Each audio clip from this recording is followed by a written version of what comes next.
Welcome to this webinar about the Facilitator's First Aid Kit. This is basically a mix of, or a collection of tips around everything that we cannot plan in a meeting. And we're starting with the same quote again. This is the last webinar in this series, but I want to do this quote again. It's the quote that we're using in at the beginning of our book. What I want from life is compassion, a flow between myself and others based on mutual giving from the heart. Marshall Rosenberg, the founder of Nonviolent Communication. And I love the word flow in here. And really this, the webinar is a little bit like about everything that interrupts flow. Like we're often in a meeting, we're in this nice flow and then something happens and we have to respond. And I'm trying to categorize some of the things that can happen in my slides here. But I'm sure there's more that I've left out, but these are sort of the things that Sociocracy has good answers for. So that's the planning for the unplannable. And I don't know if you can relate to this scream here. Sometimes in a meeting, that's how I feel. I'm like, okay. So the three things that I came up with that we can do is supporting clarity and equivalence in meetings, managing your time, and working with feelings as opposed to against feelings or ignoring feelings. So these are the three headlines that I'm going to use today. I have a slide on each one, but it's a rather thorough slide, so each one takes a little. So supporting clarity and equivalence, how can we do that? One is know what you're doing. Know it from the beginning. And make sure everybody else knows it too, because then you can support each other. One aspect of doing that, knowing what you're doing, is to have a good agenda. And I've actually done a webinar just on agenda planning. Here's one image that I've been using there. It's basically from the book, just the book is black and white, so this is prettier. Have a clear agenda so everybody knows what's happening. Often people respond, if they do get emotional in meetings, they often respond to not quite knowing what's happening. So to put everybody at ease, everybody on the same page, just tell them what you're planning. And those of you, and I'm not going to go into that now, but one big aspect of that is know what the ultimate aim of each agenda item is. Do we just want information sharing, which is report? Do we want to explore together? That's a different thing. Or do we want to make a decision together? So having clarity about that puts many people at ease already, and it flows better because you know what's happening. And you can, for instance, either bring a meeting sheet that I'm going to show at the end, or you can just visualize it, or at least know it for yourself as facilitator or participant. Those reports correspond to the understanding phase, exploration corresponds to this explore phase, and decision is its own thing. And if you have not seen this before, this is something from the book where I'm just trying to show that we each have different ways of wrapping our head around something, understanding. We each have our own ways of exploring something. We each might have a different approach to how, different threshold to how comfortable we are with a decision. So each of those little dotted lines here is a different person having a different way of doing it. And the only thing that's important is that you know that you are reaching the aim of, for instance, understanding, shared exploration, or decision at the same time, or more or less at the same time, before you go to the next step. If people know that right now we're just on the understanding phase and it's not about having opinions yet, then they can hold off on the opinions and you don't mix both as much, which often leads to confusion and frustration. And then part of knowing those three steps is also knowing the prompts for each step. And I just wrote something here again, but it could sound like this. I'm not telling you obviously what to say, but this is an idea. For if it's the understanding phase, for instance, so what you saw in those first sort of tracks, let's just make sure everybody understands. You'll be able to voice your opinion in just a bit. If you understand the proposal, just pass. So if you're doing, for instance, a clarifying questions round, encourage people to pass, and then it might be easier to hold off on their opinions. explore phase would be something like, let's gather all of our ideas, make sure to write them down. It's fine if you don't agree. Right now, it's just about gathering ideas. Then everybody knows what's happening. Like everybody knows exactly what is expected of them right now. Decide. I will now ask everyone for consent. Please object if you have a reason to think that something is going to hold you back in contributing to the aim with this decision. So just adding one sentence of explaining what consent is primes the group better for giving you the kind of reaction that you're asking for right now, that the process asks for right now. So this is something that you can do to prevent sort of unplanned things. Another thing that I've noticed quite a bit in groups, this I think is the biggest pitfall, and I've never seen anybody talk about it actually, and that is keeping it local and present. One question is the local thing here. Is this the right group to solve this? Many times in meetings, we solve other people's problems. For instance, you talk about something that really should be decided in a different circle, in the higher circle, and so on. That happens all the time. Just catch it and say, oh, actually that's taken care of. Let's just focus on what we can do. Okay. Or let's report to that group or give them our feedback, but you do not have to solve their problems. That's the nice thing about sociocracy and the circle structure. Everything has its place. And that way you just have to check from time to time whether you're in the right frame right now. Is this the best time to solve it? Like, don't solve hypothetical problems. Like, don't solve anything that might happen, like with a slim chance, you know, like that's wasted time and just makes people anxious. So cross the bridge when you get there. Another piece of that is what I noticed in groups here and there is that they go to the abstract or the like the super big picture.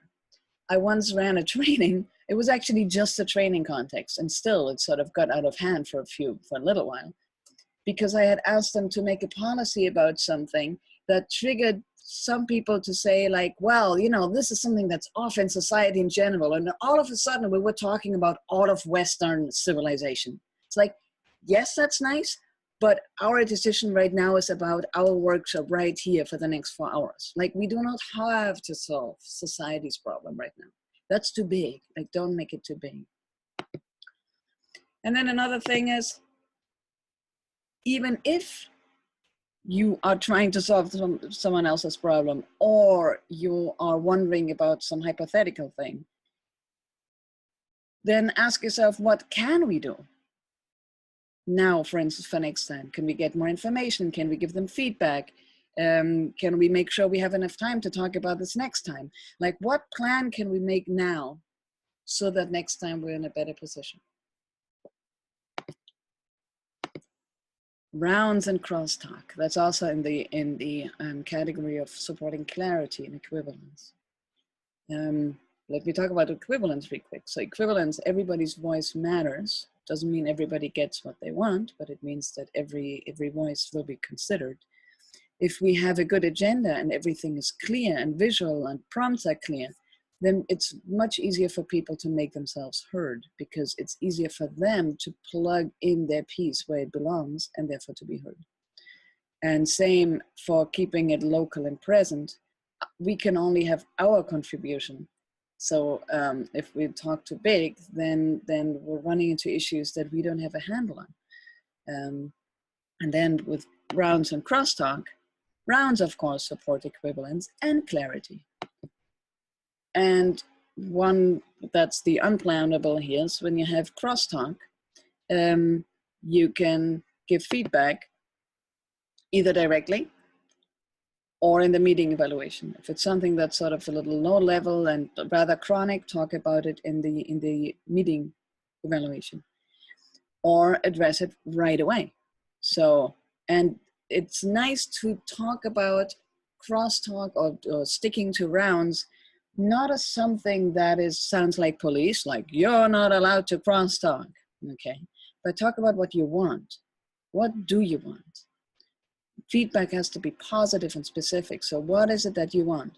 And one way of saying that would be, wow, would you be willing to stick to your round? You know, not engaging crosstalk is slightly on the neck, like saying what you don't want side. But what I'm focusing here is there might be more sense of flow.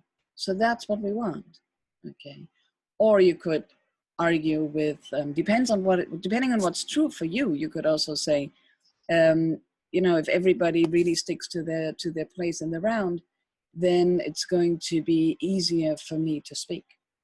Or what Jerry said once that I found brilliant was, oh, and can we go back to rounds, please? Because right now I'm noticing myself having to overtalk other people to make myself heard, and that is uncomfortable for me. That is self-responsible talking with a request. That's really effective. And it's not making other people wrong. It's just talking from your own experience. I don't want to be over-talking people. And rounds would help me, would support me in equivalence and making myself heard.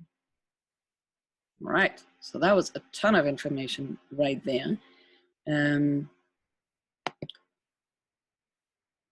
One other thing that belongs here is if you want to go fast, go alone. If you want to go far, go together. That's the piece about rounds. All right, I was distracted by the chat for a second, but let's continue. Time management, that's the second chapter. Time management is important because if we can manage our time in a flexible way and responsive way, we're not going to get into such a we're not going to be pressured for time so much. And the reason that is important is because under time pressure, typically any attempt to support equivalence breaks down. So it's funny how we think that, you know, bad things have to happen until we lose our equivalence. Time pressure is one of the biggies among those. Time pressure is a tough one. So that's where I, as facilitator, really pay attention. I really am very firm about time for good reasons, I find, because I don't want to run into a situation where we have to real quick make a decision that might actually frustrate people, or, you know, where we don't even have time to process what's happening for people. A lot of harm can be done in very little time. So you have to watch out for that. One big aspect of that is adjusting the agenda. Also, just going over time for 10 minutes requires consent from the group. Okay, like just now in the beginning of this webinar, I sort of changed the plan. I noticed, oops, I stepped on somebody's toes. Okay, let's be intentional and let's get consent, and this is what we're doing. Okay, so we had that situation right there, you know, time pressure. Okay, what are we gonna do? One good aspect of asking for consent is that you share the responsibility and intentionality with your group. It's not the facilitator who has to take care of people not going over time. It's everybody, and everybody to 100%. So agenda, going over time, changing the order, and actually also changing the desired outcome. For instance, if you realize, whoa, our report is turning into a feedback session, be intentional about it. Ask, okay, I'm noticing there's a lot of need for feedback here. A lot of people want to say something about this. I want you to be aware that we only planned 5 or 10 minutes for this. If we now do a whole round of feedback, I'm guessing that it's going to take us 10 minutes longer. Is that what we're doing? Can we get consent to this? Okay. Same if you notice you're going over time, then just ask for consent. It's not unusual, but just be intentional about it, because it might happen that then somebody does have to leave, and then they're left out of it, out of the, say, last agenda item, and you didn't see that coming. That's very frustrating. In order to manage your time, what you can do is create helping circles. I assume everybody here knows what a helping circle is. It's an ad hoc group that we form to do research or give us any kind of information or little task. They're typically temporary, and I made a checklist here that's from the book. What often gets forgotten is if you do run out of time on something and you decide to delegate it, make sure to do this one thing at the very least, and that is make sure to say what the mandate is. For instance, I was part of a circle just this week where we decided to create a helping circle. And I think I gave a little talk about that, right? That was in Assault. I was in a training group. We decided to make a proposal of having a smaller group work out a proposal for the group. And the mandate wasn't clear of whether that small group, the helping circle, would be able to make a decision on that or whether they're just preparing the proposal. And that's a huge difference. We have to know whether they're decision maker. We could say, hey, just go decide and do it, okay? Or we could say, write a proposal, please, and bring it back. That's very different things, and you need that clarity. I also have to know what the authority is if it's not obvious. We also have to know who it is. If we just create a helping circle and we don't know who's going to do it, then it's probably not going to happen. So leader and membership, who's going to convene that group? Who's going to be part of that group? How do you select who's going to be part of that group? And by when do you want something completed? Okay, that's part of a complete proposal to form a helping circle. No matter how little time you have, that you have to do. Otherwise, it's no good. It's not gonna happen. I don't actually. Oh yeah, you can delegate something also during a break. For instance, you can take a 5-minute break during a meeting and have somebody write something up really quick. That's better than talking about it for 10 minutes. Who's going to do it? Or how are we going to do it? Okay, just invest those 5 minutes. One person alone in 5 minutes can do a lot. A group in 5 minutes can't do as much.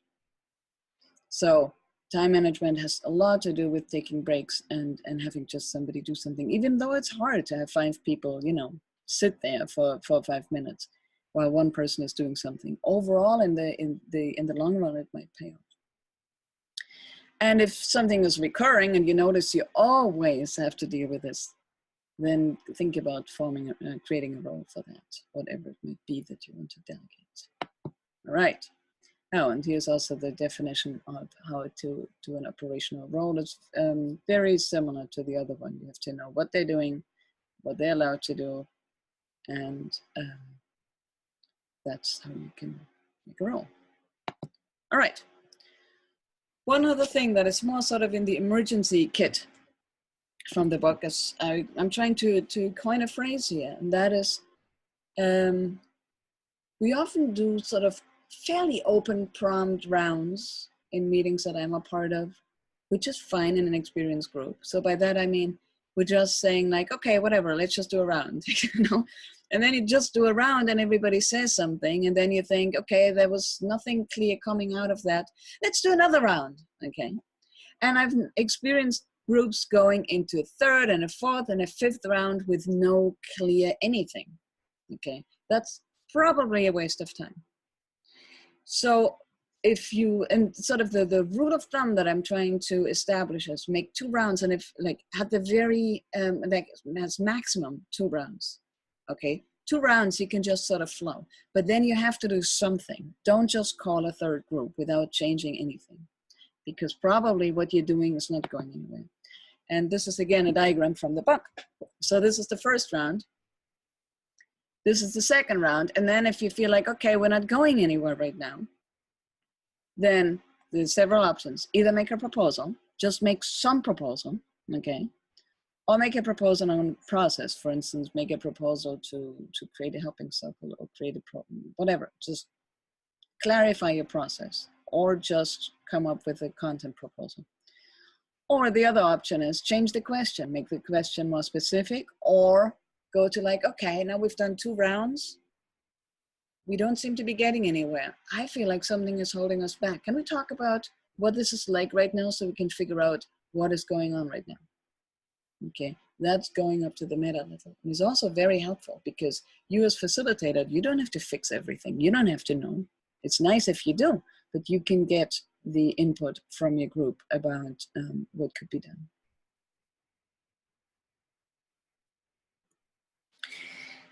Third, working with feelings.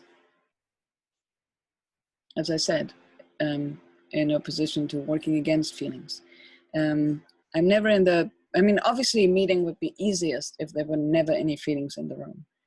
But it's really amazing how feelings around power, being heard, belonging, being part of a group, being attached to your own idea, and all of that is so close to our heart that it shows up even in pretend and fake contexts. So even when we do trainings and we just do an example and we say 5 million times, this is not real, okay? Even then, power and patterns all of a sudden enter the room. And you can have people get upset about something where you didn't expect it. So this is a big thing in the first aid kit. What do you do? And I've, seen quite a few things. I'm sure you have too. I've seen people leave the room in tears. I've seen people shut down during a meeting and just, you just notice like, they're just operating on a level that is not healthy right now. I've seen people get fairly aggressive in meetings. And I think the biggest one actually, which to me counts into this too, is confusion. Just confusion can also make people anxious. And so that's a big one in meetings, when people just don't quite know what's happening. And then just the anxiety inside of them seems to almost feel like anger, okay? So then you get the same reactions as with somebody who's upset. Yeah, and I totally get that. I'm not, this just is. I'm not judging it at all. I'm sure I've been there myself many, many times. So that's just something we facilitators or circle members have to be aware of. That is something that can happen. Okay, what are your options?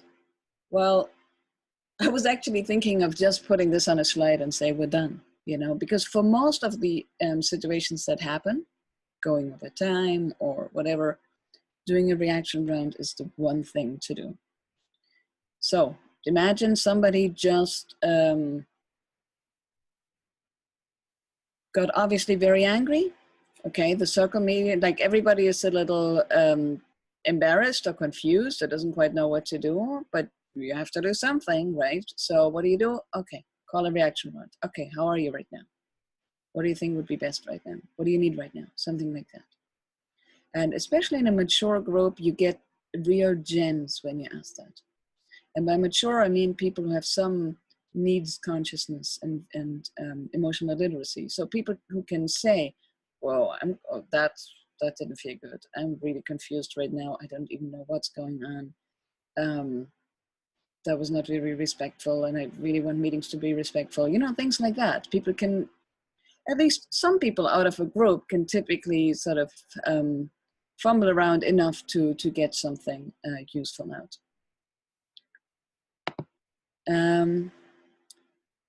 If you think it's helpful, the person who's upset, invite that person to speak. Ideally, followed by a request.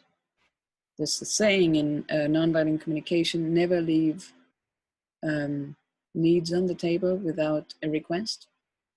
Never leave feelings in the room without a request. I don't even know. But the whole idea is that you don't just want to listen to a person ranting, okay? Then ask, okay, do you have a request for us right now? Like, what is it that we can do right now? Because that pulls them up on eye level again, and then that person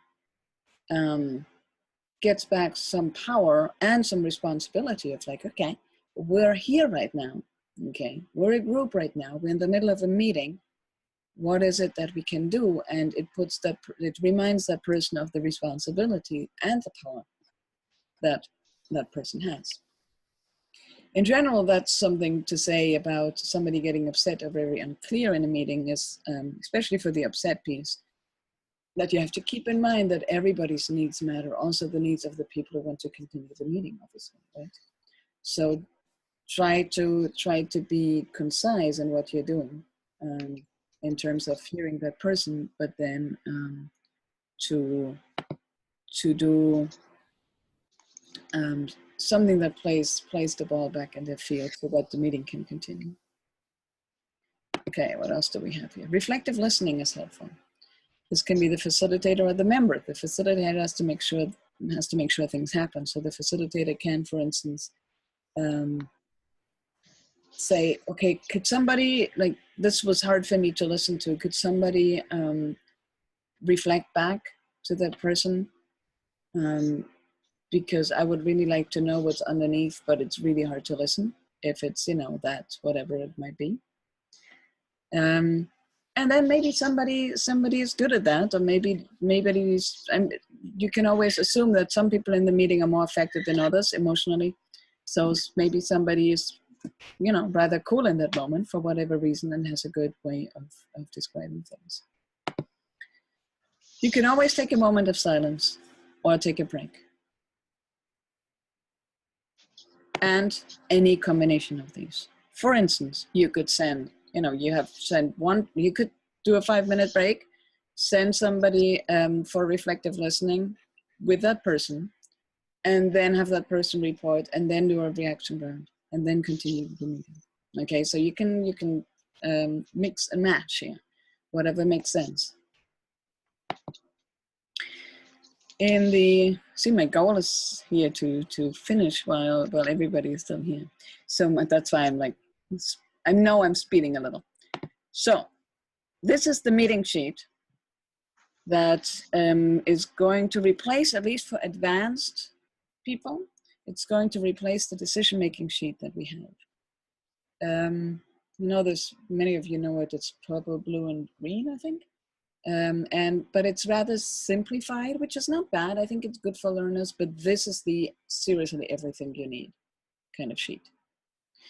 And it's going to be in the book, but I'm going to walk you through it here real quick. So it has the different formats for standard SOCO meeting, operational meeting, performance reviews. It has the basic patterns, understand, explore, decide, and just a reminder of how we can do it, like what tool we can use to complete that step. Those of you who've been to previous webinars know what I'm referring to.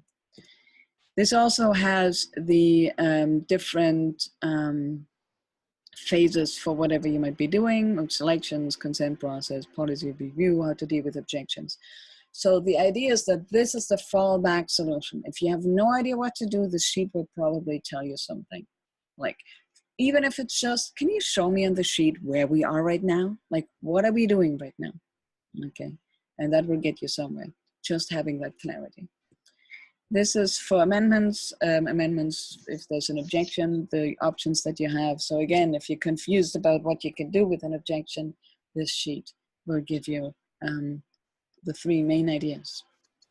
And actually shortening the term, I don't know if anyone is listening here right now who was at the meeting this week where I shortened the term and really managed to get an objection integrated that seemed almost impossible in that moment. And I was actually a little nervous in that moment, and I was glad I just, you know, basically went through my toolkit of like, okay, what can I do? Okay, I asked the person to speak her mind, and then I sort of paraphrased what she said. I did some reflective listening, and then I shortened the term, and boom, there we went. You know, it was easy. We got consent, and everybody was happy. So that was sort of the ideal case of a combination of all the tools I've talked about here. This is the category for today. These are just options, basically just default options. And you see taking a break, away from the issue, taking a break to address the issue, creating a helping circle. So whenever you think like, okay, right now, something could be done better, but I have no idea what, you know, ask for a 30-second break and read through them and think like, okay, what could work right now? So this is not connected to any specific situation. This is just in general things you can do. These are the checklists that I showed, at least some of them. Forming a circle. This is more generalized sort of than what I showed you. Forming a circle, you need to know aim, domain, leader, members, and due date. Forming an agenda, that's what I showed you. You need to know the topic, the order and time, and the desired outcome. And checklist for proposals, I didn't talk about, but it's very helpful to know. The last section here is a universal needs list. So this is basic, like standard nonviolent communication. And these are the needs that Jerry picked that would be the most likely to come up in a meeting. And you can see this is like almost, no, not quite, but something close to a quarter of the whole sheet. So we thought about it, like what would be worth putting on here. And it's not feelings, because feelings were typically better at naming, but needs are really helpful. And I think it's very justified to keep up, like to take up so much space on that sheet. Because it might also, if that's what you want to do, help people to just have this sheet in front of them. They have the needs list in front of them. It might help them just do a little bit of self-empathy, like what is going on for me right now? What, as soon as they notice a misalignment in themselves, what is it for myself? So that would take a lot of pressure off the group already, if people can just process their own stuff really quick. They might need help, or they might not. The more they can do for themselves with the help of a needs list in front of them, the better for everybody.